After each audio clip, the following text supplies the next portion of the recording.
કાંઈ ખાસ હતું નહીં, પણ તો એ બનાવ્યું હતું 4-5 વર્ષ પહેલાં. પણ આટલું પબ્લિક નહોતું જે આમ બતાવો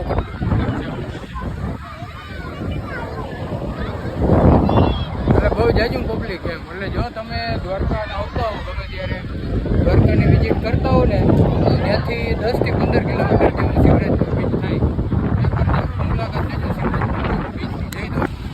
આવો બીચનો નજારો હોય જોરદાર આવે. હિરણ ફાકી બનાવતો નથી ભાઈ, ફાકી બનાવ ને. કાં કેમ વાર લાગીએ? તારે નાવા જવું? કપડા ક્યાં પહેર્યા? જો પાછળ જોઈજે, કોઈ પહેર્યા પાછળ જોઈજે.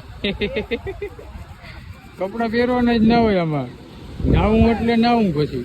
આમ તો જો પબ્લિક એ બાપ ગાંડું પબ્લિક કહેવાય. 9 વર્ષ છે એટલે બધું પબ્લિક અહીંયા જ આવી ગયું છે.